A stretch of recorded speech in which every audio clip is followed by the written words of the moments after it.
Sessão iniciada.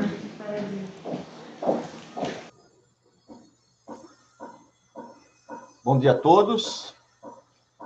Vamos dar início à sessão da primeira turma ordinária da quarta Câmara da primeira sessão, período da manhã, do dia 16 de junho de 2020.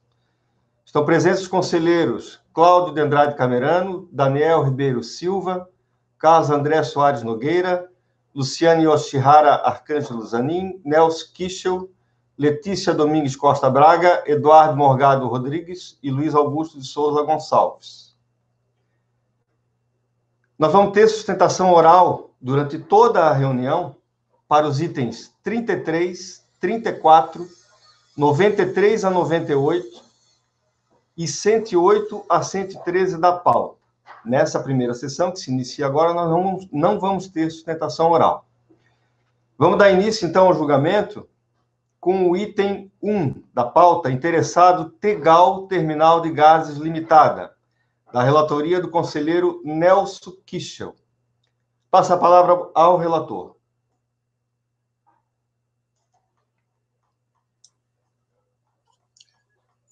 Primeiro, bom dia a todos. Processo 10.580, 000-917, 2003, 35, Tegal, Terminal de Gases Limitado.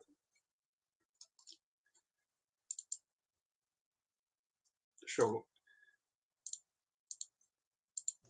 Então, Nelson, apenas para esclarecer, esse processo está voltando para a pauta, porque ele saiu na última reunião de julgamento, com vistas para o conselheiro Camerano. Então, faz o favor só de dar um resumo do processo, tá? Para que a gente possa situar bem do que se trata os autos, e a gente já passa para a votação, ok? Sim, eu vou fazer um resumo agora dos fatos. Retorno dos autos para julgamento. Primeiro, em face de decisão da primeira turma da Câmara Superior, instância especial, que, tendo afastado decadência com base no artigo 1731 do CTN, determinou o retorno dos presentes autos a esta instância recursal comum do CARF, para análise das demais matérias suscitadas no recurso voluntário, até então prejudicadas ou não enfrentadas pelo acórdão reformado. Na sequência, nesta instância, na sessão de 22/11/2018, o julgamento foi convertido em diligência para complementação de provas, ou seja, oportunizar ao sujeito passivo uma complementação de provas conforme resolução da terceira Câmara, primeira turma ordinária, voto condutor da minha relatoria na época. Finalmente, realizada a diligência fiscal pela unidade de origem da Receita Federal, os autos retornaram conclusos para julgamento. Aqui eu vou fazer uma observação, um parênteses. Na sessão, mês de fevereiro último, após proposição de realização de nova diligência fiscal, no sentido da fiscalização reiterar a contribuinte a produzir provas acerca das alegações de que a infração não teria ocorrido, né? Uma defesa de mérito direta. Houve, então, um pedido de vista do conselheiro Camerano, né?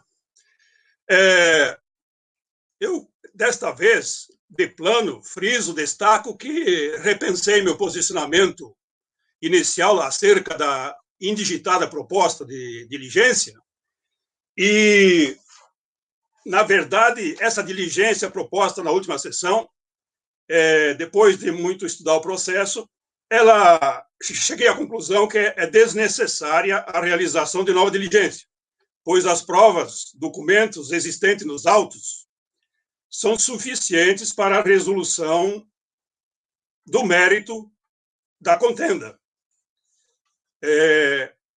E isso ficará demonstrado na sequência durante o meu voto. Então, eu estou reformulando e passando a analisar o mérito de todas as matérias. A própria contribuinte também, durante o procedimento de diligência, ela apresentou uma manifestação nos autos, dizendo que as provas já constam nos autos. Depois, em contrarrazões, quando intimada do resultado da diligência, também apresentou, dizendo que todas as provas que a empresa tem já constam dos autos, que a empresa apresentava na sua escrituração já constam dos autos, né? Então, qual é o objeto da lide? Como já dito, a contenda resume-se à glosa integral global dos encargos de depreciação e amortização, no valor de R$ 8.105.924, cujo valor fora informado pela contribuinte na DIR-PJ. Até 98 era DIR-PJ. Ano calendário 97, na ficha 4, custo dos bens e serviços vendidos, linha 32, encargos de depreciação e amortização. A infração foi imputada, pois o fisco rejeitou, não acatou, como custo despesa dedutível, encargos de depreciação na apuração do lucro real e da base de cálculo da contribuição social. Matéria devolvida para apreciação nesta instância ordinária do CARF.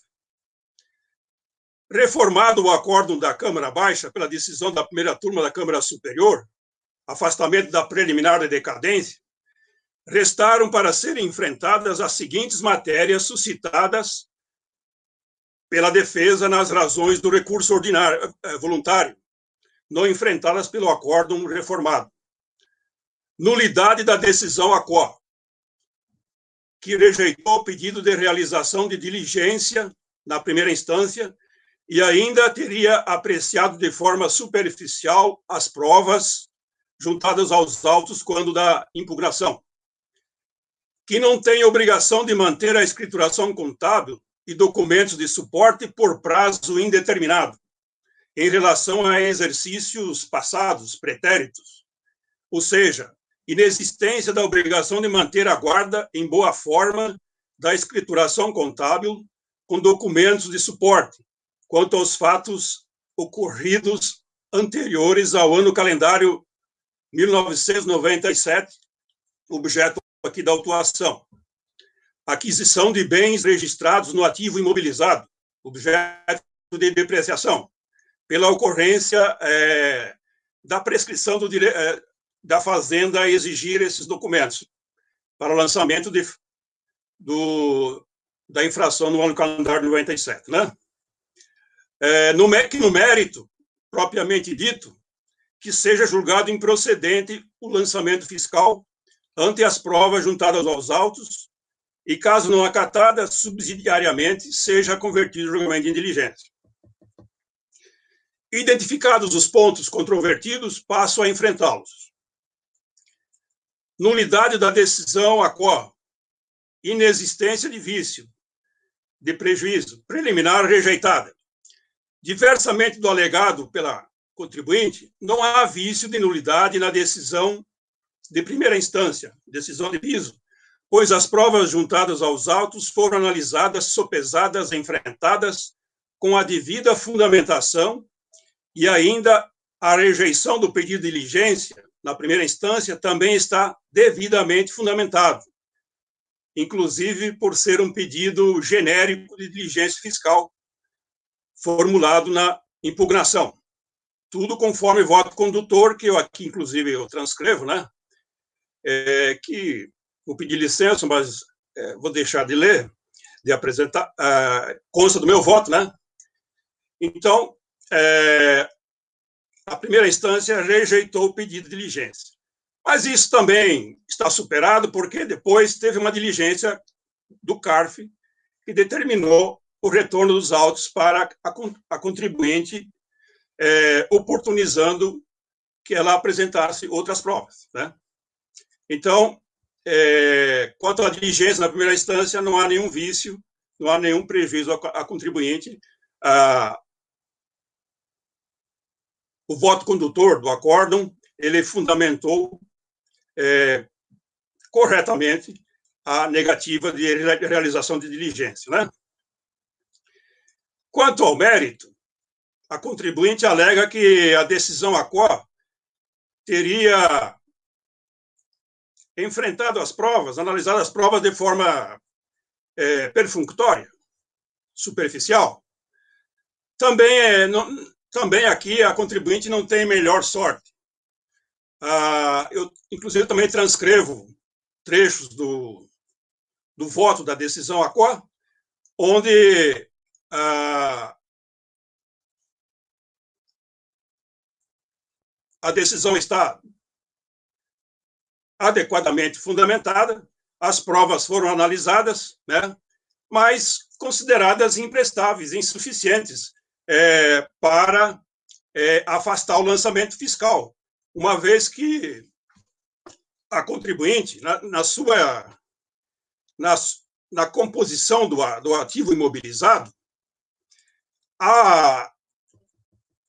e a própria contribuinte ela faz um histórico de como, desde quando ela foi constituída, a empresa foi criada em 83, depois ela teve uma reavaliação de bens em 89, depois ela teve uma incorporação de bens da Copene, e o auto-infração é de 97. No ano calendário de 97, quanto aos bens depreciados, não existe um histórico de como esse ativo imobilizado foi constituído, como ele foi formado, né?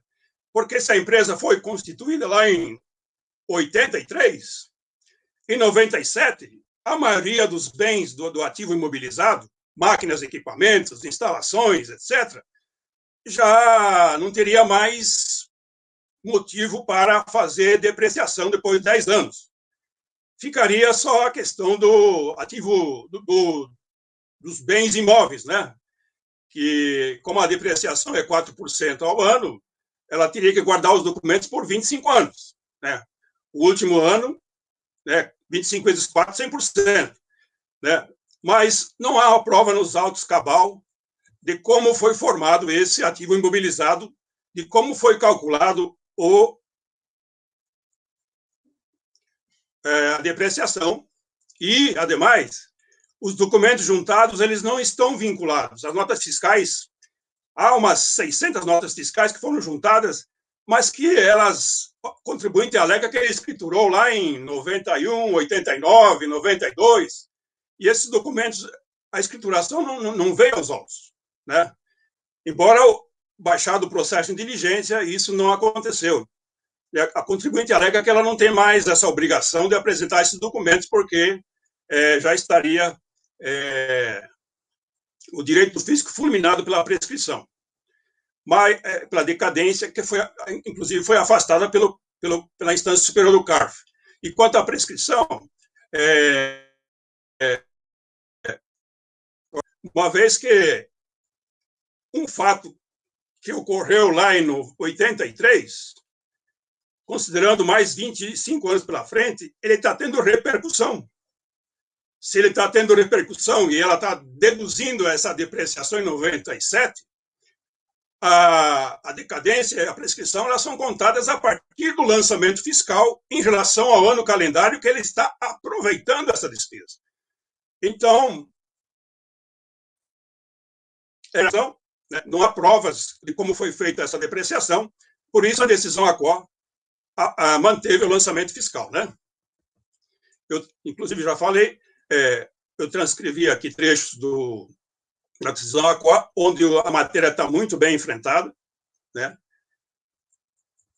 Então, eu estou afastando a preliminar de nulidade. E, ademais, cabe também frisar que o julgador não é obrigado a enfrentar todas as matérias, né? A responder todas as alegações das partes, uma a uma, quando já tiver encontrado motivo suficiente para proferir a decisão, né? Os presidentes do CARF, eu aqui também cito, que também estão nesse sentido, né? Então, a decisão a qual está devidamente motivada, suficiente, inexistência de nulidade, de vício algum de nulidade, Por isso, afastei a preliminar de nulidade da decisão ACOM. Tudo bem até agora?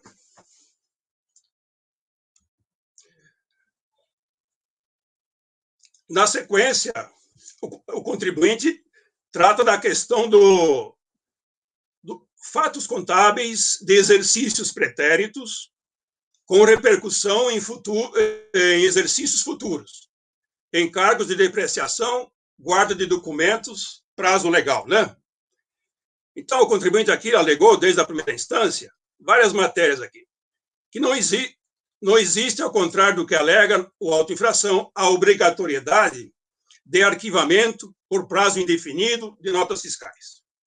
As notas fiscais não são a única fonte comprobatória das aquisições constantes do ativo permanente. Os bens depreciados, de fato, integram o imobilizado da companhia, e sua existência física pode e deve ser verificada. O imobilizado da impugnante foi objeto de avaliações passadas que, por óbvio, substituem os documentos comprobatórios da aquisição dos bens depreciados. A impugnante, a recorrente, dispõe que de notas fiscais de aquisição a título, e juntou aos autos, ela alega, a título de ilustrativos, acostadas na presente defesa, né? Então, eu passo a enfrentar essas alegações da contribuinte. Não procede aqui também a reclamação, a resignação do sujeito passivo.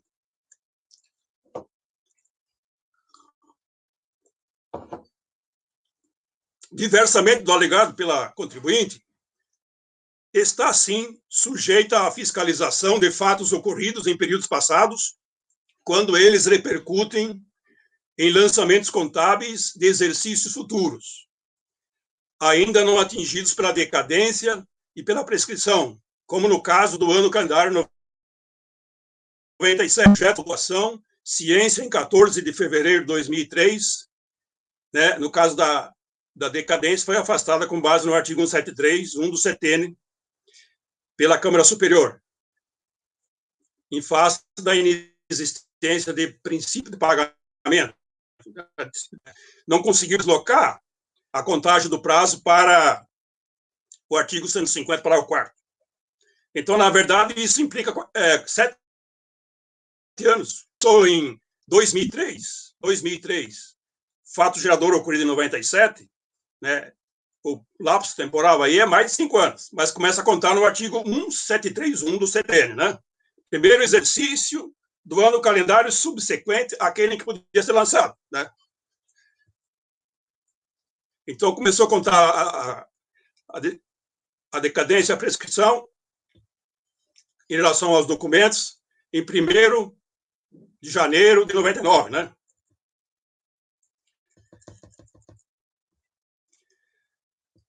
Na sequência,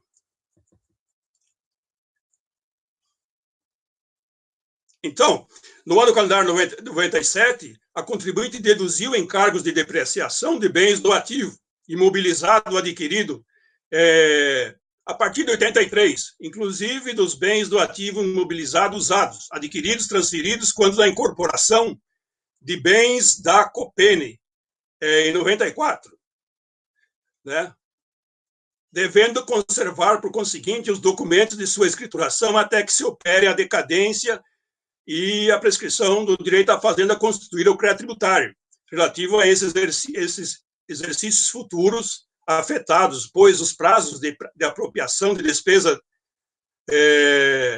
de encargos de depreciação de bens imóveis são de até 25 anos, e instalações, máquinas e equipamentos são 10 anos, conforme tabela a seguir. Então, imóveis, 4%, 20 anos. Máquinas e equipamentos, 10%, em 10 anos. Instalações, 10%, em 10 anos. Móveis e utensílio, 10% em 10 anos. Veículos, 20% em 5 anos. 20% cada ano, né? Sistema de processamento de dados, 20% cada ano. Então, portanto, em 5 anos. Na planilha de folhas 49 e 53, cópia do Razão Analítico,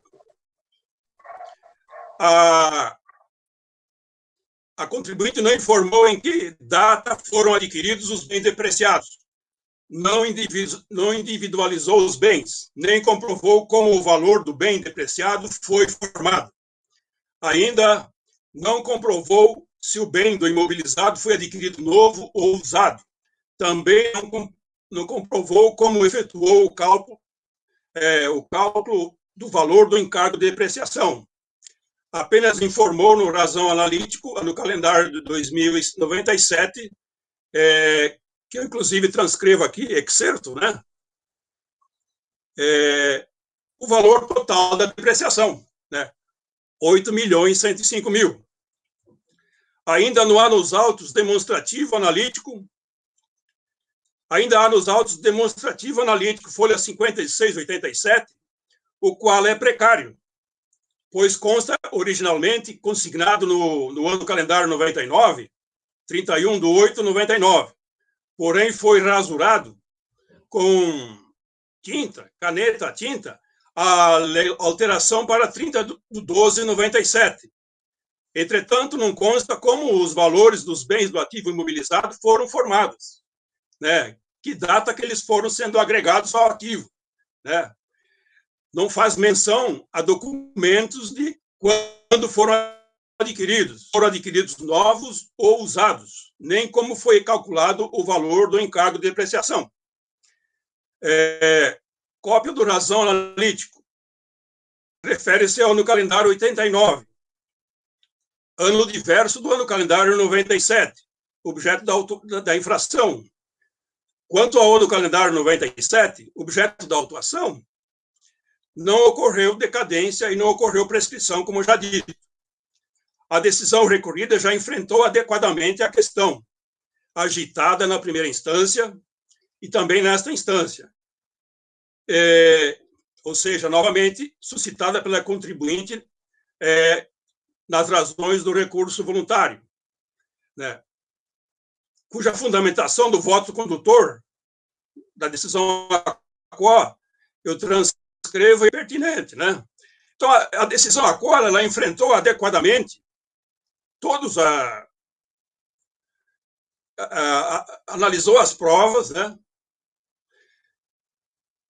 Mencionou o artigo 210 do RIR 97, né? A pessoa jurídica é obrigada a conservar em ordem, enquanto não prescritos eventuais ações que lhe sejam pertinentes, os livros, documentos e papéis relativos à sua atividade, ou que se refiram a atos ou operações que modifiquem ou possam vir a modificar sua situação patrimonial, né? Então, é uma decisão que enfrentou de forma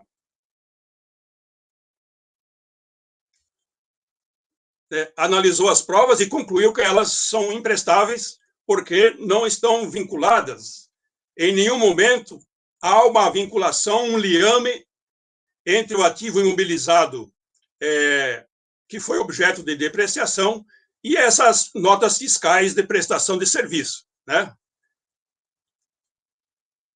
A contribuinte alega que realmente notas fiscais no ano calendário 97. Ela não fez esse liame, que isso teria ocorrido lá em 89, até 83, 89, 91, 92. E que 89 fez uma reavaliação de bens, só que dos autos não consta esse laudo de reavaliação de bens. Consta um laudo de reavaliação de bens quando ela incorporou os bens da Copene em 94. Que é uma situação diversa, né? Então, aqui eu transcrevo os precedentes do CARF, de que a contribuinte está obrigada, sim, a manter esses documentos, conservar em boa guarda, né, até 25 anos, em relação aos bens imóveis adquiridos lá no passado, porque eles repercutem. E tanto repercutiu que ela lançou depreciação em 97 de bens adquiridos no passado. Agora, quando ela adquiriu no passado? Em 83, em 89, em 91, em 92, em 94. Então, é isso que não está aprovado nos autos. E houve a diligência, que foi apresentada na primeira, que foi solicitada pelo CARF na segunda instância, e essas provas não chegaram aos autos. Mas, estranhamente, a contribuinte alega que todos os documentos constam dos autos. E isso não procede, né? Então, neste item, apenas eu estou reafirmando que ela tem a obrigação de apresentar os documentos do passado, porque eles repercutem aqui no ano calendário 97, objeto da depreciação. Portanto, diversamente do alegado pela contribuinte, está sim obrigada a manter a escrituração contábil com os documentos de suporte, de acordo com o artigo 210 do RIR 99 e o artigo 195 do CTN, né?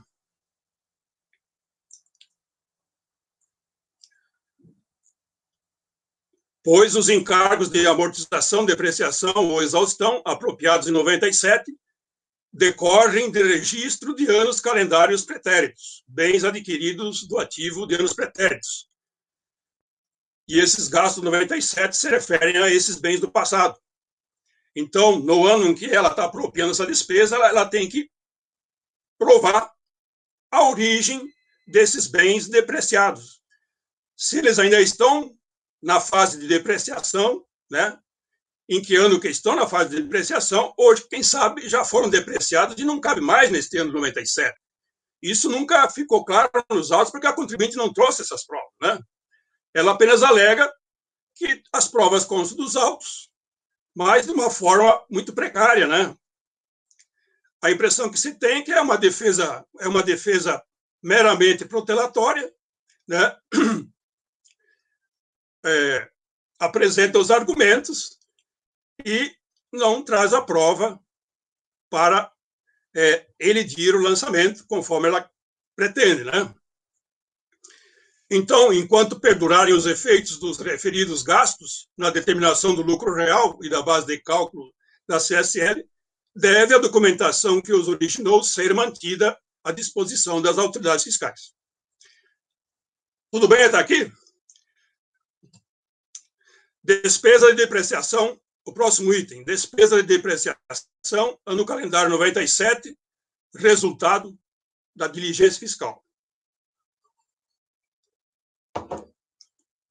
Durante o procedimento de fiscalização, a contribuinte foi instada a comprovar os custos de serviços vendidos declarados no ano do calendário 97, atinente à conta contábil, encargos de depreciação e amortização, no valor de R$ 8.105.924,61, conforme termo de intimação fiscal número 12 do 9 de 2002, com ciência nessa mesma data, né? Eu transcrevi aqui a intimação, né? O citado valor, R$ 8.105.000, foi deduzido como despesa na apuração do IRPJ da CSL na declaração do ano calendário 97, na ficha 4, linha 32, conforme excerto que colaciona a seguir. Então, eu apresento aqui o valor como ele foi informado na declaração do IRPJ, né? Eu estou aqui na página 30, né? A contribuinte apresentou folha de razão, conta contábil, depreciações e amortizações, um plano de contas no valor de R$ 8.105.000, né? Folha 5455.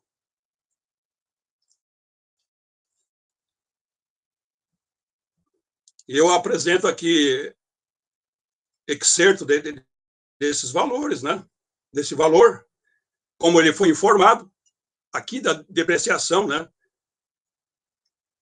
Na folha de razão, um valor global, né?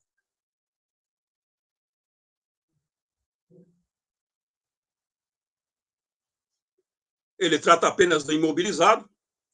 A contribuinte apresentou cópia planilha dos meses julho a 12 de 97, onde consta principais categorias de bens do imobilizado e do diferido, que foram objeto de depreciação. Aqui, apenas a título ilustrativo, apresenta o excerto do mês de dezembro de 97. Né? Então, aqui consta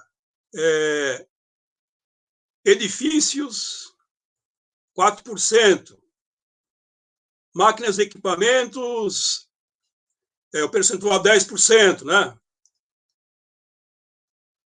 Também tem aqui despesa imobilizado diferido, né? Então, o valor é apresentado, mas não há uma demonstração como foi calculado, né? Em que fase de depreciação esse bem ele está. Né? Não há uma comprovação cabal dessa despesa de depreciação. Né? A contribuinte apresentou a fiscalização, antes da lavratura do auto de infração, demonstrativo analítico do grupo imobilizado, de 31/8/99, dos itens objeto de depreciação e valores. Porém, rabiscou com tinta caneta, que seria saldo, na verdade, de 31/12/97. E aqui também eu transcrevo essa precariedade, né? Você vê que foi colocado, foi riscado aqui o número da conta, o valor, a data, e foi colocada uma outra data, né? É um documento precário, que você não sabe se é 99, se é 97, porque não há uma nota fiscal vinculando a esse bem do ativo. Ainda que ele seja composto por várias aquisições de ativo durante vários anos, mas isso teria que estar demonstrado, né? Como foi calculado os encargos, como foram calculados os encargos de depreciação e amortização do ano calendário 97, em relação a esses bens pretéritos adquiridos no passado e que estão repercutindo em 97. Então, eu transcrevi aqui, são várias categorias de bens, né? Mas não existe documentação que embase essa depreciação. De acordo com o artigo 923 do RIR, o fato registrado na escrituração contábil, ele é aprovado pelo seu respectivo documento, né? A escrituração contábil faz prova do fato registrado, desde que, e nesse caso não consta. Consta dos autos um monte de notas fiscais, de prestação de serviços, de aquisições de mercadorias, mas não existe um liame. Em que categoria aquela nota fiscal foi escriturada no ativo? Se foi em bens imóveis, se foi em equipamentos, se foi em edificações, não consta, né?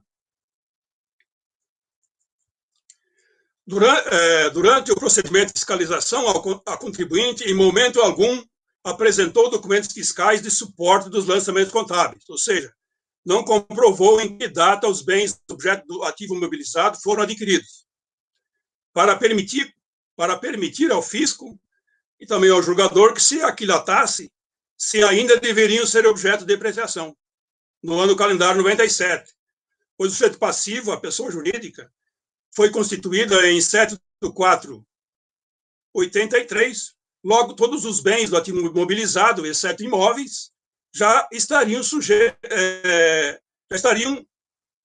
não estariam mais sujeitos à depreciação em 97, em face do transcurso de lapso temporal superior a 10 anos. A fiscalização, então, lavrou a autoinfração do RPJ da CSL. E o problema das provas continuou na primeira instância, continuou aqui na segunda instância, né? Aqui, inclusive, eu transcrevi como a fiscalização consignou a infração, né? Pela ausência da apresentação de documentos. Consta aqui dos autos o excerto, no meu voto que eu apresentei. Quando da impugnação do lançamento fiscal IRPJ e CSL, a contribuinte juntou documentos de notas fiscais de serviços do ano calendário 89 a 92, serviços de montagem de duas esferas de armazenamento, refrigeradas, construídas pela empresa Confab, Montagem Limitada, e Confab Industrial S.A., em favor da Tegal, por ordem ou determinação da Copene. A Copene era uma das cotistas da Tegal. Depois, a Copene os bens da Copene também foram incorporados pela Tegal como aumento de capital, como integralização de aumento de capital. Documentos de incorporação de bens patrimônio da antiga Copene, Petroquímica do Nordeste S.A., pela Tegal, em 31/10/94, ou seja, aumento de capital, subscrição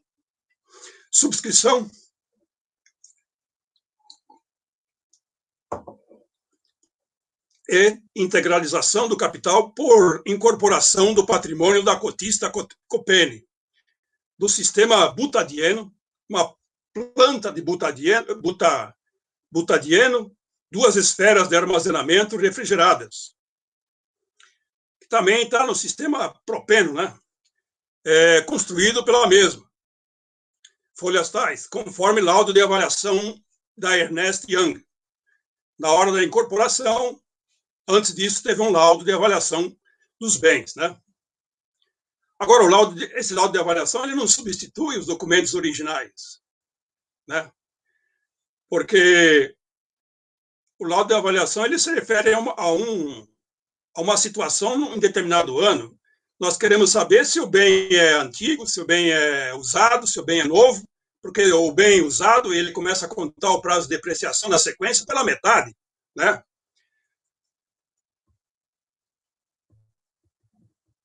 Quanto à reavaliação dos bens do ativo da Tegal, em 89, não há laudo de avaliação nos autos.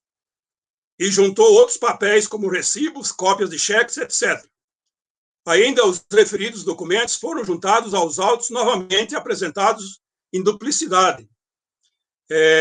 Porque todos os documentos foram apresentados como anexo da impugnação do auto infração do IRPJ, e depois foi feita também uma impugnação específica para a CSL. Novamente, os documentos foram juntados, mas todos estão nos autos, né? Os dois autos de infração aqui, IRPJ e CSL, mas os documentos foram juntados em duplicidade, né? Sempre anexo à respectiva impugnação. E eu aqui, inclusive, transcrevo, porque eu tive que mergulhar nesse processo, quanto à análise das provas, uma vez que a contribuinte alega de forma reiterada que todos os documentos estão nos autos, mas os documentos que estão nos autos não são suficientes para afastar o lançamento fiscal, né? O contribuinte não conseguiu fazer prova, embora houvesse já nos autos uma diligência fiscal, né? Então, as notas fiscais, eu aqui, inclusive, transcrevi, tem o excerto aqui, são notas fiscais de prestação de serviço de montagem das duas esferas lá de propeno, planta butadieno, né? Notas fiscais da Confab, montagem limitada, da construção dessas duas esferas. Então, são muitas notas fiscais.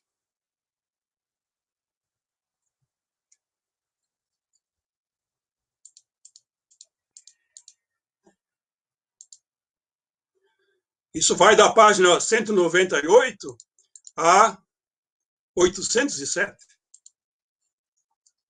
E essas notas fiscais foram colocadas nos autos sem vinculação com o bem imóvel depreciado, não há um liame por data, por ano, né? Não existe. Se observarmos a cronologia dos fatos, essas notas fiscais teriam que estar registradas lá em 89,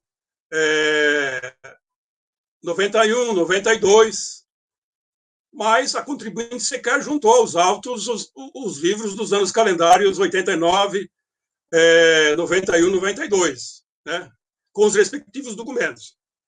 É uma situação assim que é uma defesa cujas alegações não estão comprovadas, né?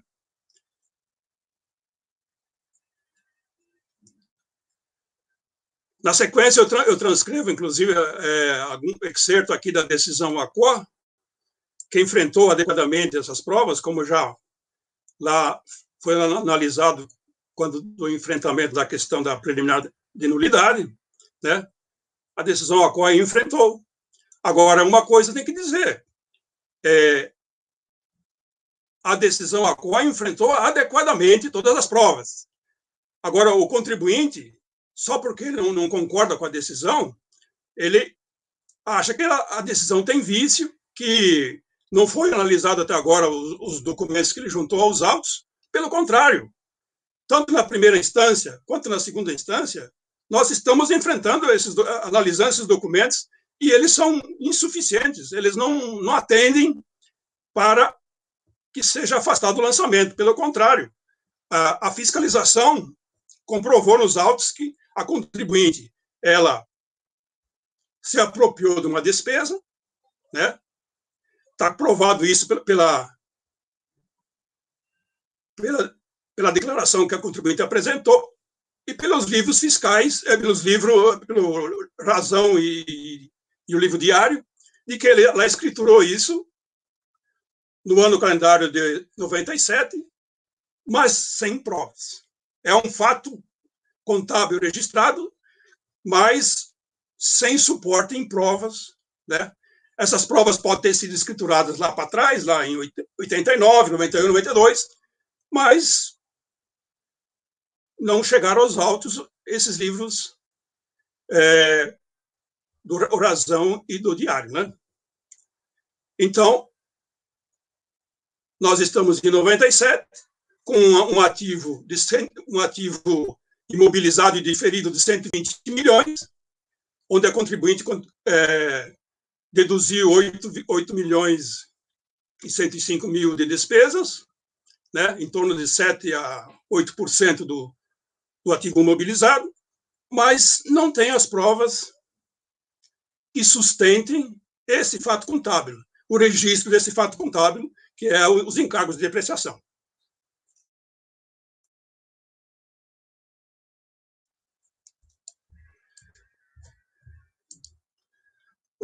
Na sequência, o contribuinte apresenta algumas notas fiscais que ele pensou lá na defesa, mas que também já foram enfrentadas, porque também não existe o liame entre o ativo imobilizado depreciado e essas notas fiscais esparsas, soltas, juntadas aos autos, sem vinculação, sem um demonstrativo pormenorizado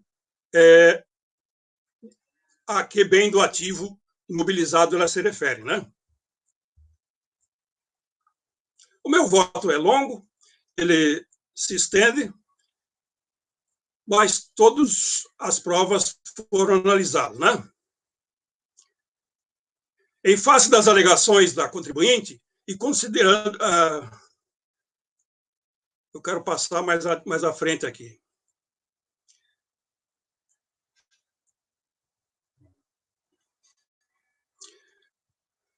Agora, analisamos a questão da diligência fiscal. Da diligência fiscal, né? Determinada pela primeira turma da terceira Câmara. A contribuinte foi informada dessa diligência, do resultado da diligência, e, novamente, alegou que todas as provas constam dos autos. Né?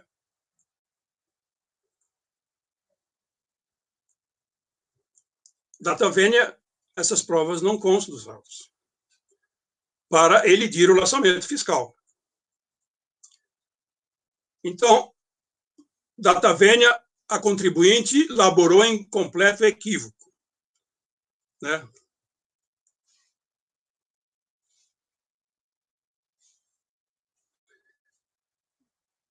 Pois essas notas fiscais não estão escrituradas em lugar nenhum, né?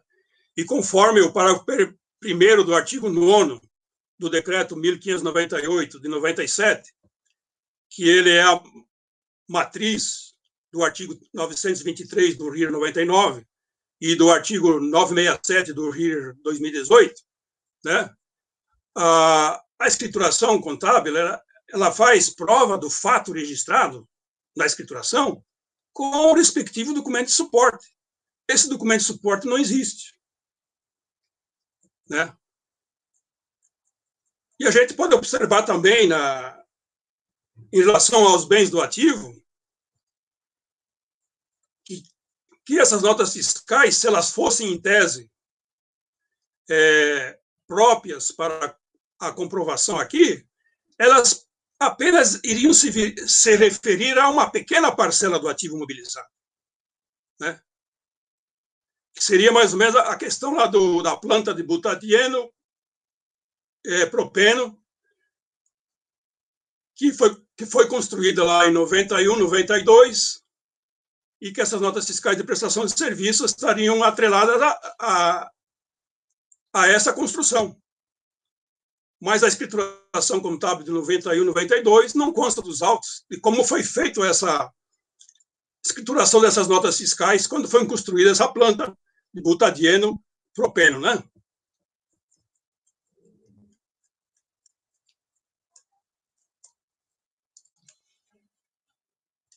Então, as provas constantes dos autos, além de se referir a apenas uma pequena parcela do ativo mobilizado, que não se sabe qual, né? Teria que apresentar outros documentos em relação aos demais bens do ativo. O ativo, em 97, o ativo imobilizado e diferido, ele está na ordem de 120 milhões, né? E essas notas fiscais, se em tese elas provassem alguma coisa, no máximo elas se referem àquele sistema de construção lá da Copene, lá, sistema da planta butadieno propeno, né? Mas não se sabe se são bens, quando foram incorporados, presume-se que já eram bens usados. Então, a depreciação teria que ser calculada pela metade. Mas isso nos autos não está demonstrado em lugar nenhum, né? Então, a imputação do fisco não foi elidida, né? Esse fato, uma defesa de mérito direta, diz, olha, o fato gerador não ocorreu. O contribuinte tem que trazer a prova em conteste de que o fato gerador não aconteceu. Numa defesa de mérito indireta, fato modificativo, impeditivo, extintivo, também é o ônus do contribuinte comprovar que esse fato ocorreu, que está afetando o fato gerador. O fato gerador não ocorreu. Também não tem essa prova, né? Então, em resumo, eu estou mantendo o lançamento fiscal ante a não produção de prova hábil, idônea, cabal, de que o fato gerador não ocorreu. Ao contrário, o fisco comprovou que o fato gerador, a infração aconteceu, né? O fato foi registrado na escrituração, a despesa foi deduzida, a despesa foi aproveitada no ano calendário 97, reduziu a base de cálculo do IRPJ, reduziu a base de cálculo da CSL, né? E, em relação a bens do ativo, lá do fatos pretéritos do passado, que repercutiram em 97. E como a escrituração da contribuinte ela é difícil, né? A contribuinte não conseguiu comprovar nos autos as suas alegações, né? Consequentemente, eu estou mantendo a infração a glosa dos encargos de depreciação do ano calendário 97. Né? Por isso, meu voto é no sentido de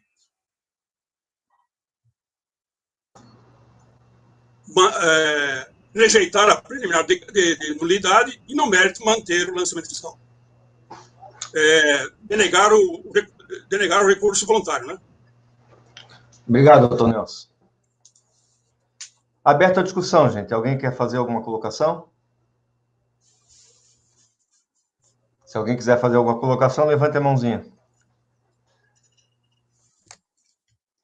Doutor Daniel. Presidente, rapidamente, como a gente teve o pedido de vista na última sessão, e eu tive a oportunidade de olhar o processo todo, e eu não tinha verificado isso antes por conta do nome da empresa, mas essa empresa ela foi sucedida 2 vezes e atualmente ela foi sucedida incorporada pela Braskem. Então eu preciso me julgar impedido nesse processo aí. Tá ok. Mais alguma colocação? Então, passemos à votação. Doutor Camerano, como vota? Oi, senhor presidente. Bom dia a todos. Então, este processo da sessão anterior eu havia solicitado vistas por causa do voto do conselheiro, doutor Nelson, que estava indo numa linha de proposição de diligências. E por esse motivo que eu havia solicitado a vista, porque já havia feito uma diligência, o resultado daquela diligência tinha comprovado a decisão da DRJ, que não havia controles auxiliares, enfim, não havia nada que provasse as alegações da recorrente. De forma que o doutor Nelson, conselheiro, alterou seu voto, portanto, eu acompanho o voto do relator, senhor presidente.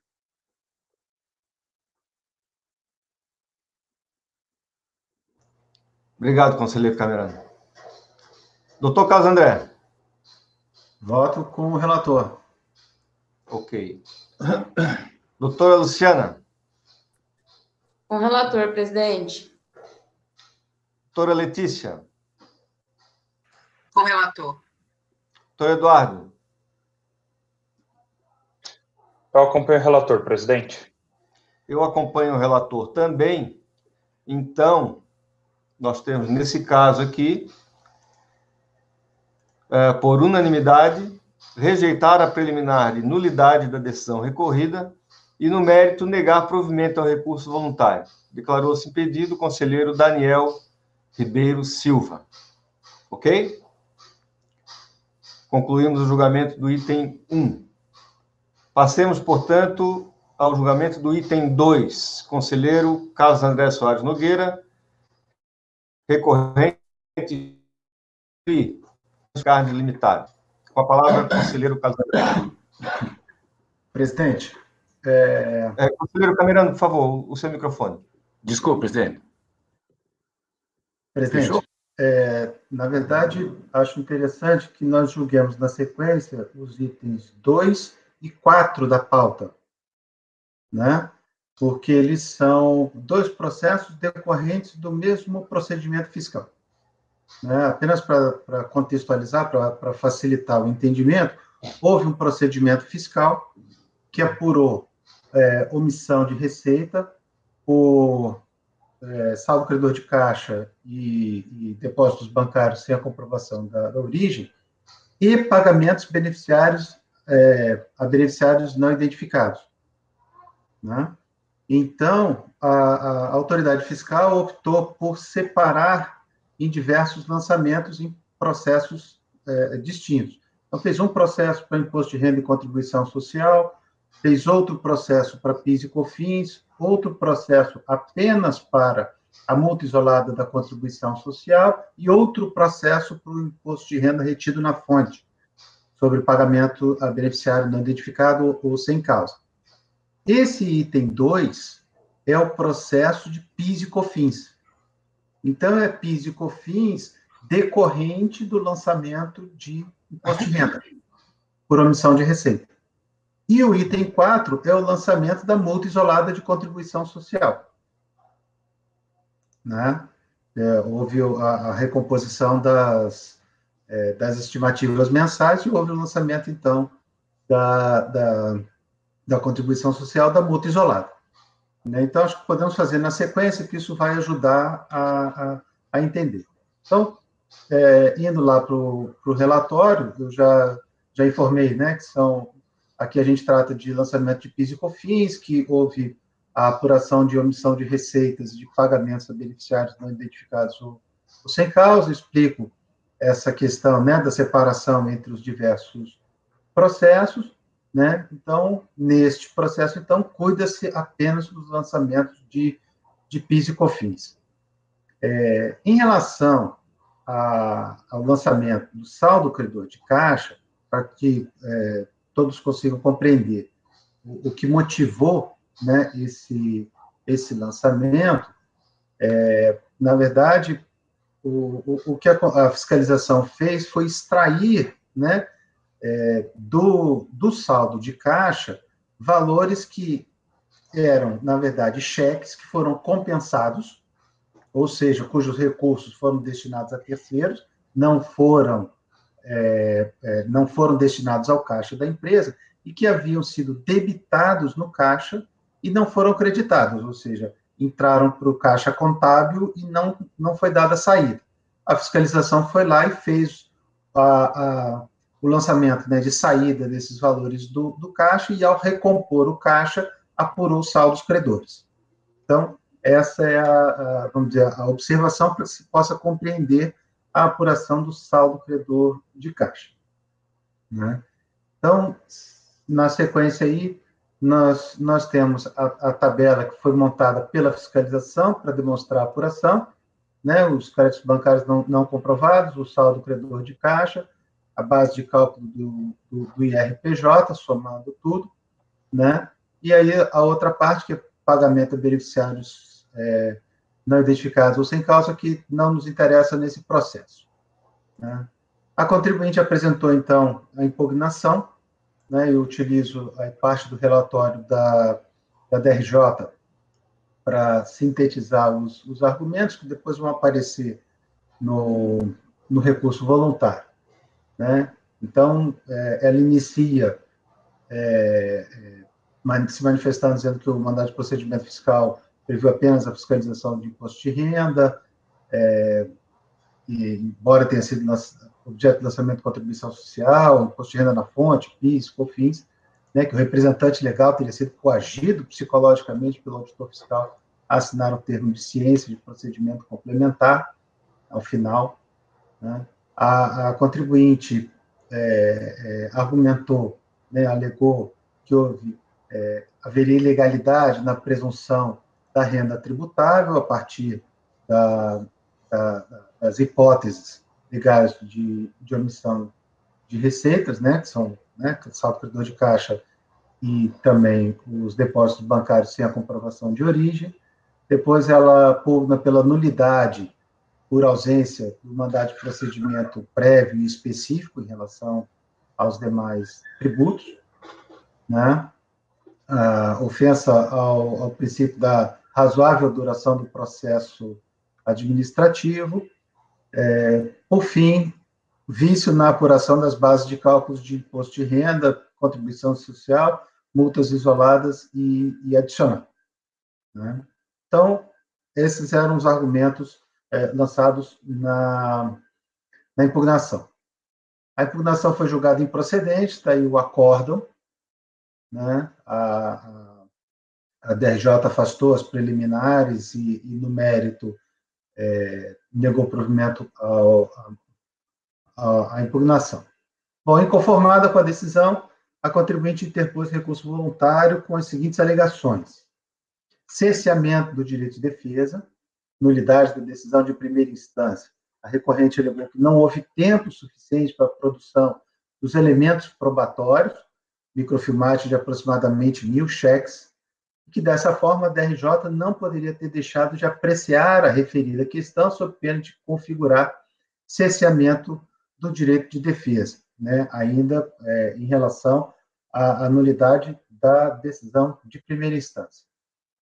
Aí, nesse contexto, ela requer apreciação de planilha com informações de cheques emitidos lá em 2004 e requer diligência junto aos bancos. Ela alega também a nulidade dos autos de infração. A fiscalização teria lavrado os autos de forma sintética e não de acordo lá com o disposto no artigo 9º do Decreto 70.235, quer dizer, teria misturado as matérias nos autos de infração, né? Em relação ao mérito, aí o primeiro tópico diz respeito à multa isolada da contribuição social, que vai ser vista no próximo processo.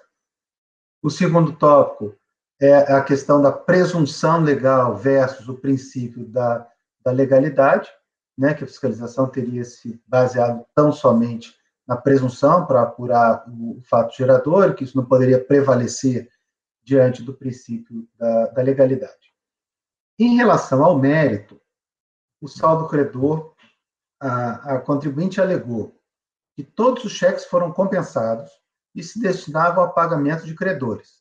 Assim, os elementos coletados pela fiscalização seriam meros indícios e não seriam suficientes para a caracterização do fato gerador.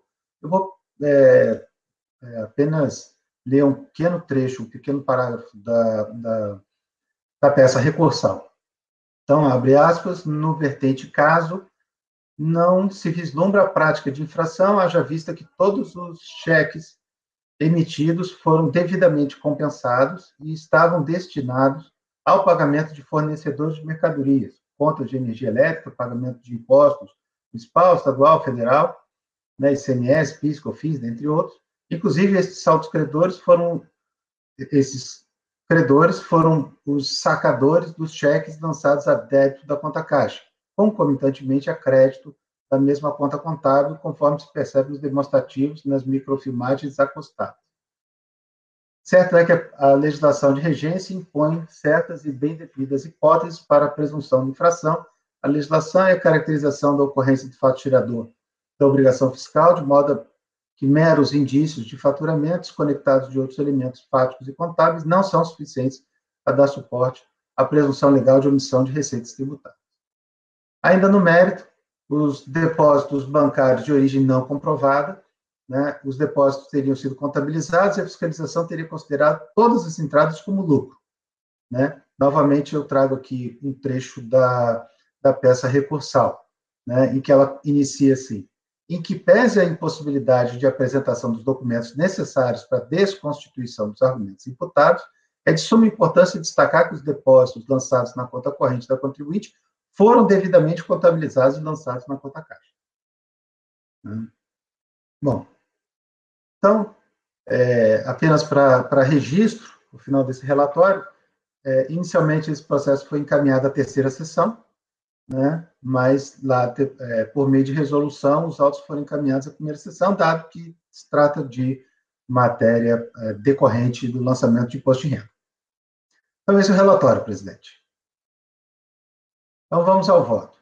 Então, a preliminar de nulidade da decisão de piso, cerceamento do direito de defesa, ela se insurge, né, por entender que a autoridade julgadora teria deixado de apreciar seus argumentos em face da ausência de trecho da peça recursal. Então, de fato, a contribuinte havia requerido o direito a apresentar novos elementos de prova, como se pode observar no seguinte trecho da impugnação, também transcrito. Entretanto, a contribuinte não fez a juntada aos autos dos citados documentos. Ela pediu, né, que fosse feita essa juntada posterior, mas não o fez. Né? Cumpre destacar que a impugnação é de fevereiro de 2009, a sessão de julgamento é de março de 2011. Portanto, a contribuinte teve mais de 2 anos para juntar os elementos probatórios aludidos. O que a autoridade julgadora fez foi simplesmente registrar que a contribuinte não havia apresentado quaisquer outros elementos probatórios, além daqueles entregues durante o procedimento fiscal, como se pode ver no seguinte trecho. Eu transcrevo aqui parte da fundamentação da decisão de piso. É oportuno registrar também que descarta qualquer argumentação no sentido de que a autoridade julgadora deveria ter determinado diligências junto aos bancos para obter os elementos probatórios citados pela contribuinte. A diligência não se presta para simplesmente suprir a inércia do sujeito passivo, e produzir as provas cujo ônus lhe recaia sobre os ombros, né? Bom, então, em virtude disso, eu estou afastando essa preliminar da decisão de primeira instância. Posso prosseguir? A outra preliminar é a nulidade dos autos de infração, né? Então, a recorrente argumentou que os autos decorrentes do procedimento fiscal teriam sido lavrados de forma consolidada e não individualizada, e, portanto, em desconformidade com o artigo 9º, transcrito. No caso em tela, eu verifico nas folhas tais que os lançamentos de PIS e COFINS foram efetuados em autos de infração próprios, não havendo qualquer outro lançamento de ofício veiculado por meio de cada ato administrativo, então também estou afastando essa preliminar. Seguindo, então, em relação ao mérito, né? Presunção versus legalidade. A recorrente alegou a utilização de que a presunção em direito tributário deve ser utilizada com cautela, pois afasta a certeza e a segurança do princípio da legalidade e da tipicidade, né? Creio que a tese não deve ser acolhida. De fato, a fiscalização apurou os fatos jurídicos tributários com base em presunções legais, conforme o decreto 3.000, vigente na época, né? Cito aqui o dispositivo. Como é disso, ambas as presunções relativas, ou seja, passíveis de serem afastadas mediante a apresentação de elementos probatórios que infirmem o fato presumido. Nesse sentido, as presunções são meios de prova que não podem ser conhecidos diretamente e estão em sintonia com o princípio da legalidade, confere segurança jurídica tanto à atuação do Estado quanto ao sujeito passivo, né? Na espécie, a fiscalização cuidou de intimar especificamente a contribuinte para se manifestar acerca da apuração de saldos credores da conta caixa, bem como para comprovar a origem dos depósitos bancários. Não havendo as respectivas comprovações, a fiscalização procedeu aos lançamentos, e os valores estão de acordo com as intimações. A utilização de presunções legais, que se caracterizam por serem presunções relativas, sujeitas à comprovação em contrário, coaduna-se com o princípio da verdade material, trata-se apenas de um meio de prova, eleito pelo legislador como suficiente para a demonstração da ocorrência do fato jurídico tributário. Então, nesse ponto, também estou negando o provimento ao recurso. Em relação ao saldo credor de caixa, né, ainda na questão de mérito, a recorrente surgiu contra a decisão nos seguintes termos, a parte destacada, entre aspas, né? No vertente caso, não se vislumbra a prática de infração, haja vista que todos os cheques emitidos foram devidamente compensados e estavam destinados ao pagamento de fornecedores, conforme o que eu já havia lido no relatório. Então, prossigo. Novamente, penso que a tese da recorrente não merece prosperar. A fiscalizada informou a autoridade fiscal, durante o procedimento de ofício, que os valores pagos através de conta bancária, cheques compensados, eram inicialmente debitados na conta caixa e, em seguida, creditados. Com esse procedimento, a recorrente simplesmente faria os recursos transitarem pela conta caixa sem lhe afetar o saldo. Contudo, a autoridade fiscal identificou diversos cheques compensados, ou seja, cujos recursos não ficaram no caixa da empresa, que foram debitados na conta caixa, mas não foram creditados. Esse procedimento inflou ficticiamente o saldo da conta caixa. O fato da contribuinte na peça recursal asseverar que os valores foram efetivamente sacados pelos credores apenas confirma que a fiscalização acertadamente apurou. Ao extrair esses valores da conta caixa, valores que, como dito, não haviam sido direcionados para o caixa da empresa, a fiscalização verificou diversos saldos negativos, saldos credores. Em bom português, o procedimento de inflar ficticiamente os saldos da conta caixa, por meio de cheque, eram debitados e não creditados, servia para esconder o caixador da empresa. Uma vez que a contribuinte foi intimada a manifestar sobre o saldo credor e não logrou justificá-los, configurou-se a hipótese do saldo credor de caixa. Então, eu reproduzo aqui a forma como foi tratado na decisão de piso, agregando as minhas observações. Então, nesse ponto também estou votando por negar provimento ao recurso voluntário. Em relação aos depósitos bancários de origem não comprovada, a recorrente assevera que os depósitos bancários foram devidamente contabilizados e lançados na conta caixa. No procedimento, a fiscalização teria considerar todos os ingressos como lucro, sem observar a origem de cada valor. Ademais, abre aspas, uma vez contabilizada a conta da empresa, os depósitos bancários não constituem fato tirador do imposto por não configurar disponibilidade econômica. Fecha aspas. Mais uma vez, a alegação da recorrente não encontra respaldo na legislação de regência. Como dito, a lei prevê que os depósitos bancários, sem comprovação da origem, configuram hipótese de omissão de receita. No caso, as receitas omitidas devem ser adicionadas às bases de cálculo dos débitos de PIS e COFINS. Os débitos apurados, conforme a base ajustada de ofício, devem ser confrontados com os respectivos créditos, na sistemática de não cumulatividade. Foi o procedimento adotado pela fiscalização. Novamente, tem que a decisão de piso deve ser mantida por suas próprias razões. E trago aqui o texto da decisão de piso, que trata especificamente disso. Eles fizeram exatamente isso, né? Pegaram as receitas omitidas, adicionaram a base de cálculo dos débitos, confrontaram com os créditos apurados pela contribuinte e, a partir disso, então, fizeram o lançamento. Apreciação da planilha com informações de cheques emitidos em 2004, foi um pedido específico da contribuinte, né? Pedido genérico, né? A contribuinte fez um pedido genérico para que fosse analisada a planilha apresentada à fiscalização. Então, e os termos eu já tinha lido anteriormente. Tem que os elementos de prova apresentados pela recorrente à autoridade fiscal já foram cuidadosamente analisados e levados em consideração. Para ilustrar, reproduzo o trecho do relatório fiscal. Aqui no trecho reproduzido, para não lê-lo integralmente, né, ele vai cheque por cheque, ponto por ponto, analisando. Essa autoridade fiscal fez esse trabalho. Né? Se pegarem ali no final do primeiro parágrafo, né? Ele, só a título de exemplo, né? Abre aspas, mas existem 78 indicações de crédito na planilha que identificam exatamente cheques a débito que foram considerados por esta fiscalização nas análises posteriores, aproveitando-se 74 dessas indicações, uma indicação no dia 24, na cheque compensado, 3 das indicações são incorretas por estarem correlacionadas a cheques de datas anteriores. Cheque do dia 21, indica pagamento tal, que já foi liquidado, né? Estamos considerando o pagamento. Nesse mesmo dia 21, cheque do dia 22 indica pagamento do dia 21, que já foi utilizado para o cheque do dia anterior, cheque do dia tal.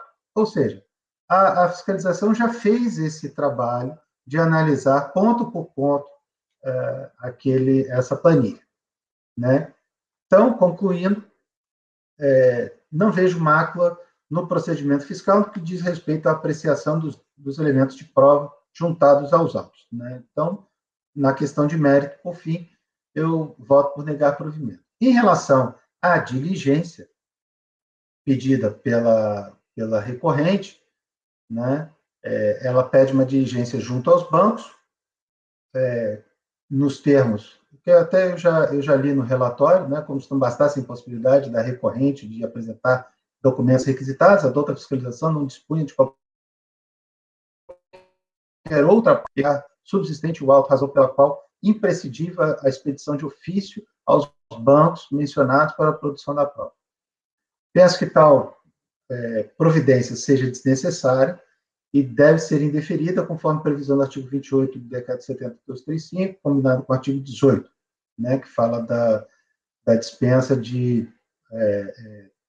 da diligência que for considerada desnecessária de maneira fundamentada. Como dito anteriormente, a diligência não se presta a suprir a inércia da parte na produção de provas, cujo ônus lhe recaia sobre os ombros. No caso inteiro, a fiscalização foi encerrada em 2009, o julgamento de primeira instância foi em 2011, e até o momento a recorrente não apresentou nenhum elemento de prova, além daquele juntado durante o procedimento fiscal. Então, voto por indeferir a diligência. Então, em conclusão, voto por afastar as preliminares de nulidade dos autos de infração e da decisão recorrida, por indeferir o pedido de diligência e, no mérito, negar provimento ao recurso.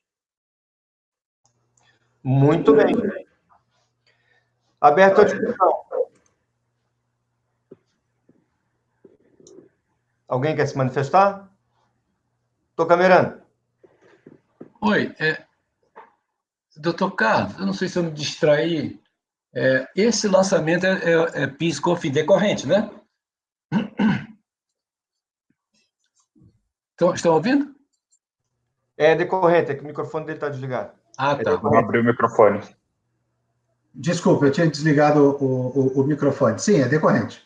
Tá, Carlos, o que aconteceu com o processo principal do RPJ? Eu, na verdade, não fui verificar, Camerano.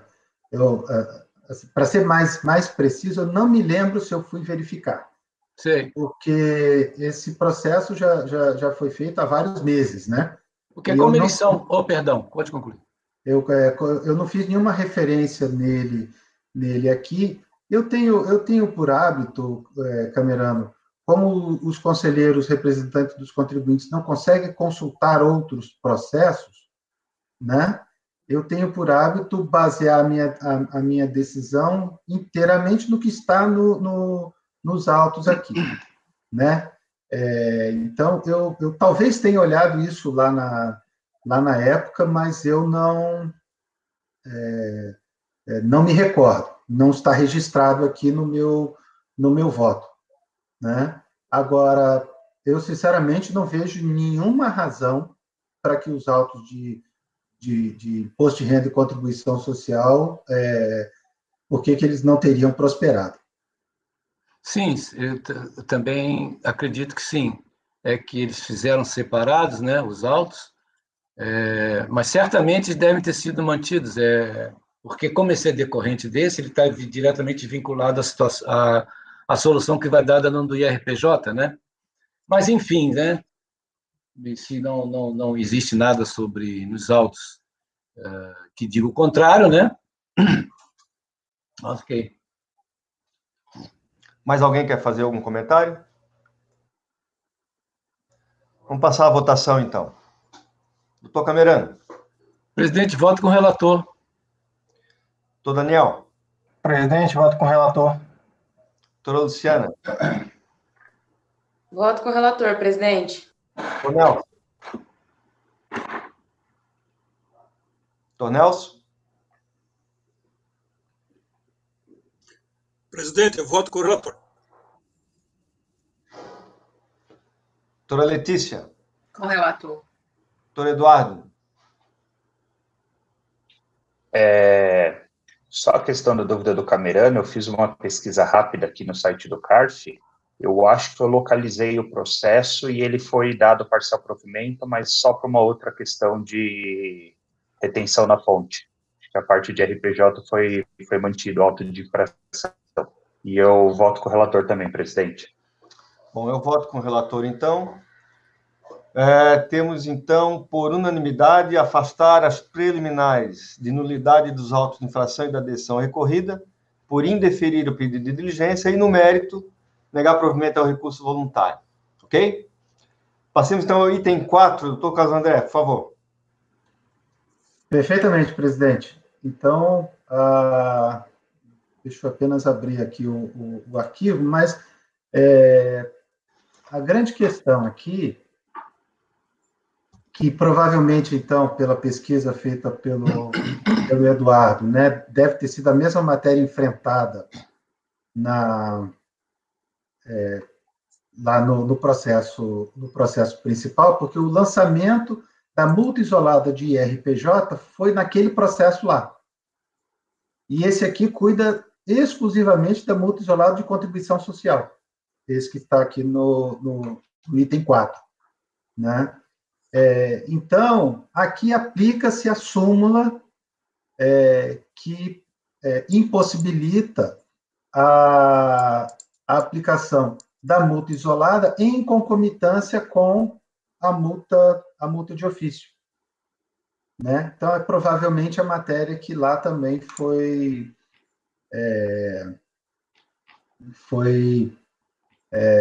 derrubada, né? Pela pesquisa que o Eduardo fez. Então, eu vou poupá-los aqui do relatório e também tem o enfrentamento daquelas questões iniciais, né, em relação a nulidade da infração e da nulidade da decisão de piso, né? São as mesmas questões que nós acabamos de enfrentar. Muito bem. Em relação ao mérito, então, da multa isolada, né? Então, aqui eu estou usando um raciocínio que eu já utilizei em outras vezes, porque essa matéria não foi especificamente impugnada pela contribuinte. Mas é uma matéria de direito que eu posso, de plano, sem nenhuma necessidade de dilação probatória, de uma investigação mais aprofundada, eu posso constatar de plano, né? Então, quanto ao mérito, impede lembrar que o contribuinte, que o presente processo cuida do lançamento da multa isolada de contribuição social decorrente de um procedimento de ofício, que também redundou em lançamento de ofício da contribuição social devida no ajuste anual. Para que não haja dúvida a esse respeito, uma vez que o lançamento de contribuição social foi juntado a outro processo, reproduz parte do relatório fiscal. Então, trago aqui um trecho do relatório. Considerando que os fatos jurídicos tributários ocorreram no ano de 2004, antes da alteração da redação do artigo 44 a 9430, incide na espécie o disposto na súmula CARF 105, né, que impede o lançamento em concomitância, né? Embora esta matéria não esteja diretamente arguida pela recorrente, pensa ser uma questão de direito aferível de plano e, portanto, passível de conhecimento por parte do julgador administrativo. E aqui eu cito um trecho de um acordo em que eu já usei essa linha de raciocínio. Como se pode perceber pela fundamentação apresentada, trata-se de regra excepcional, mas a função do julgador administrativo não atenderia de forma plena o princípio de ciência consagrado no artigo 37, se deixasse de considerar nesse julgamento, o teor da súmula CARF 105. Né? Então, no mérito, eu estou dando provimento ao recurso voluntário. Né? Então, eu afasto as preliminares e, no mérito, eu dou provimento ao recurso. Obrigado, doutor Carlos. Doutor Camerano. Acompanho o relator, presidente. Doutor Daniel. Acompanho o relator, presidente. Doutora Luciana. Acompanho o relator, presidente. Doutor Nelson. Presidente, acompanho o relator. Acompanho o relator. Doutora Letícia. Acompanho o relator. Doutor Eduardo. Acompanho também, presidente. Acompanho também. Então, temos por unanimidade afastar as preliminares de nulidade do auto de infração e da decisão recorrida e, no mérito, dar provimento ao recurso voluntário. Ok? Bom, o item 3, ele saiu da pauta, foi retirado de pauta por solicitação do contribuinte. O item 5 também foi retirado de pauta por solicitação do contribuinte. Processo da relatoria do conselheiro Camerano. O item 6, Fundação de Desenvolvimento da Unicamp, FUNCAMP, da relatoria do Dr. Daniel, também vai ser retirado de pauta, né, porque é um paradigma de um lote de repetitivos, só que tem um dos processos do lote repetitivo que está acima de 1 milhão. Tá? Então, essa é uma das hipóteses que a gente tem de retirar de pauta, tanto o paradigma quanto os repetitivos, e é uma retirada de pauta na própria sessão, porque verificamos isso a posteriori da indicação. Tá? Não causa nenhum prejuízo ao conselheiro Daniel pela indicação, né? Por óbvio. Por favor. Então, nós vamos retirar de pauta o item 6, o item 7 e o item 8. Passamos, então, ao item 9, Academia Esportiva Aclimação Comercial Limitada, da relatoria do Dr. Camerano. Por favor. Pois não, senhor presidente, quando o senhor quiser. Pode começar, doutor Camerano. Ok. Então, trata-se de uma exclusão da empresa do Simples. Vou fazer um breve resumo aqui da exclusão, porque é uma matéria, já está meio que pacificada aqui nesse colegiado. Aqui na decisão de piso foi por causa de atividade econômica vedada. É academia de ginástica, relacionado com prestação de serviço do professor. Então, tinha feito lá a solicitação de exclusão, foi indeferida, e foi, então, emitido o ADE.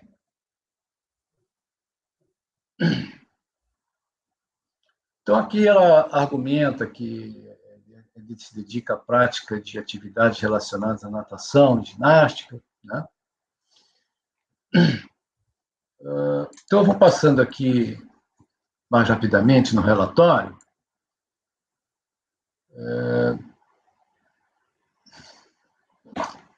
Porque já temos uma situação já pacificada aqui. Se o senhor me permite, posso ir direto lá no voto? Então, tá.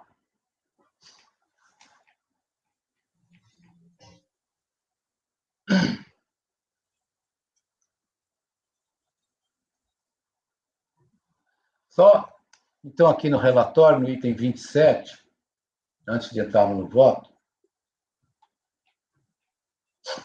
item 27, então, não poderá optar pelo simples a pessoa jurídica, né, que preste serviços profissionais de fisicultor ou assemelhados. Então, na realidade, está diretamente vinculada aqui à exclusão a questão de ser um serviço assemelhado ao de fisicultor. No caso dos autos, a prestação de serviço de academia de esportes encontra vedação inserida no comando legal do artigo 9º, inciso 13 da Lei 9.317, por tratar-se de prestação de serviços profissionais de professor, fisicultor ou assemelhados. Então, aqui, a DRJ faz um texto longo aqui, cita acordo do Conselho. Vamos direto aqui no item 43, ainda aqui no relatório, que eu voto a DRJ. Neste quesito, reitera-se que o caput do artigo 9º registra que não poderá optar pelo simples a pessoa jurídica que preste serviços profissionais que elenca. Aqui, no caso, dizendo que não significa que a pessoa física que teria que integrar o quadro societário teria que ser um professor. Bom, no recurso voluntário, praticamente repete os argumentos para a impugnação. Então, aqui no voto, como os argumentos que nós vamos ver aqui, por isso que eu parti direto para o voto, porque como os argumentos da impugnação do recurso voluntário são idênticos ao da impugnação, eu estou me utilizando a faculdade do parágrafo 3º do artigo 57 do Regimento Interno do CARF. Então, aqui eu transcrevi o voto condutor do acordo da DRJ, eu vou destacar os pontos principais. A questão da nulidade não se aplica porque teria afirmado que não teria tido uma intimação prévia, um cerceamento de defesa para se manifestar, né? Fala também do cargo de auditor, né? Então, foi considerado que não há nenhuma irregularidade no ato de exclusão, né? Ele tem por ocasião da impugnação, ele já está exercendo o seu direito, de forma que não há que se falar em cerceamento, direito de defesa. Muito bem. Então, vamos passando aqui. O voto ainda está na preliminar. Quanto ao mérito, que no item 21, então, do voto da DRJ, né, fala sobre o benefício fiscal do simples, das isenções, que tem que se interpretar literalmente a lei, artigo 111 CTN, né? Fala do objetivo, do objeto social da empresa, né? Onde tem lá a prática de atividades esportivas, né? Aí ele transcreve novamente aqui, então, o artigo 9º, que onde estaria atividade econômica vedada, que é assemelhada ao professor, fisicultor.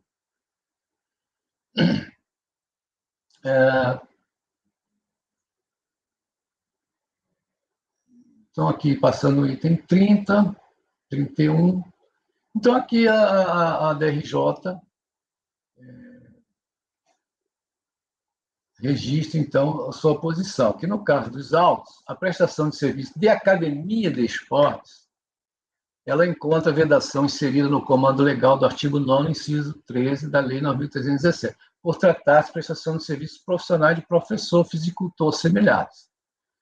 Registre que a vedação é para a pessoa jurídica que preste serviços profissionais devendo-se assentar o fato de que basta o exercício da prestação de serviços assemelhados ao do professor e fisicultor, com ou sem supervisão, assinatura ou execução do profissional regulamentado, para que a opção pelo simples seja vedada. Então, basicamente, esta é a questão. Então, aqui ela traz o conceito de exercício de atividade de educação física, né? Enfim. Passando, então, traz um acórdão da primeira Câmara do antigo 3º Conselho de Contribuintes, né, que a atividade econômica também seria vedada pela Lei 9.317. Então, senhor presidente, aqui a DRJ, então, manteve a empresa excluída do Simples.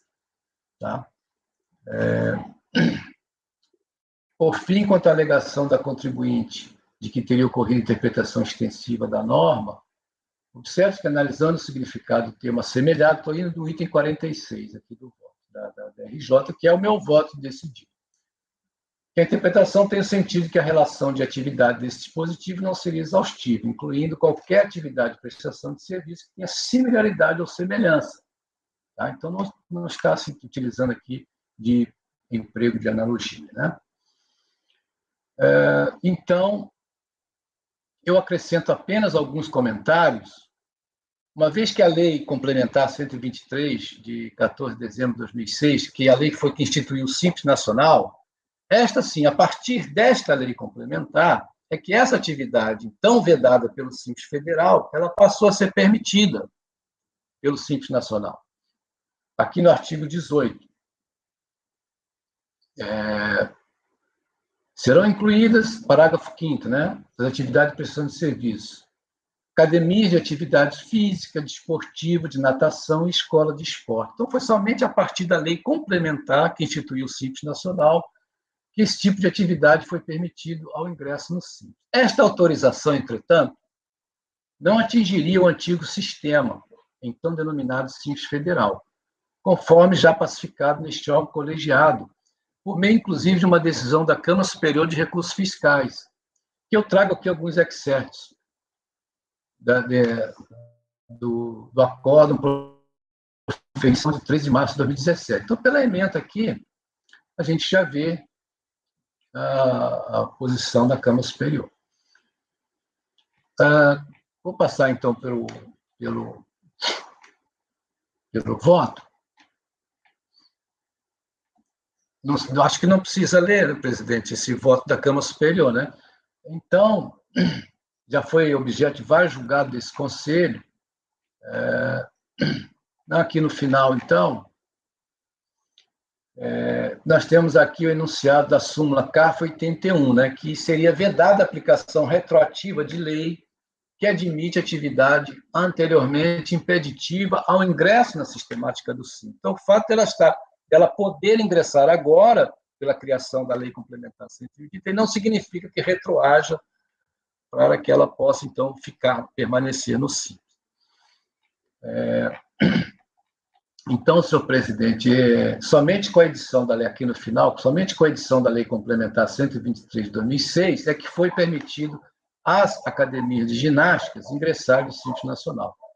Não se podendo admitir que, anteriormente a esta lei, tais atividades detinham condições legais de sua permanência no Simples Federal. Então, eu voto, presidente, por negar provimento ao recurso voluntário. Esse é o voto. Está aberta a discussão. Alguém quer fazer algum comentário, algum questionamento? Podemos passar a votação, então? Acho que é bem cara crachá, né? É verdade. Vamos lá, então. Doutor Daniel. Com o relator, presidente. Doutor Carlos André. Com o relator. Doutora Luciana. Relator, presidente. Doutor Nelson. Doutor Nelson.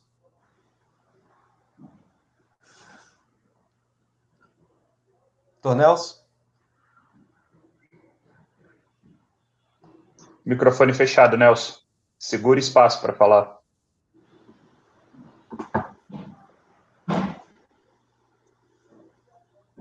Presidente, a atividade da Academia de Ginástica,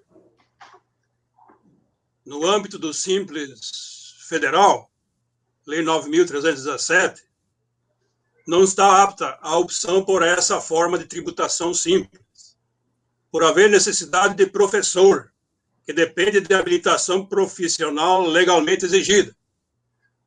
Portanto, Congelou, Nelson. Nelson, vai ter que reiniciar aí, Nelson. Mas acho que ele concluiu, portanto, com o relator, não foi? E aí travou bem na hora. Sim. Ele falou com o relator, só que acho que caiu a conexão dele. Doutor Nelson, voltou? Deve ter caído a conexão. Voltou. Doutor Nelson, voltou? Votei, sim, votei com o relator. Ok. Doutora Letícia? Com o relator. Doutor Eduardo? Acompanho também, presidente. Então, acompanho também. Então, por unanimidade de votos, negar provimento ao recurso voluntário. E assim, a gente encerra a sessão da parte da manhã, tá? Eu vou dar um intervalinho de 10 minutos e a gente vai retornar para dar início à sessão vespertina. Não vou falar a sessão da tarde, a sessão vespertina. Ok? Então, 10 minutinhos de intervalo e a gente volta para adiantar os processos da tarde. Ok? Ok, presidente. Apoio, por favor. Pode parar a gravação? Gravação interrompida. Obrigado, gente.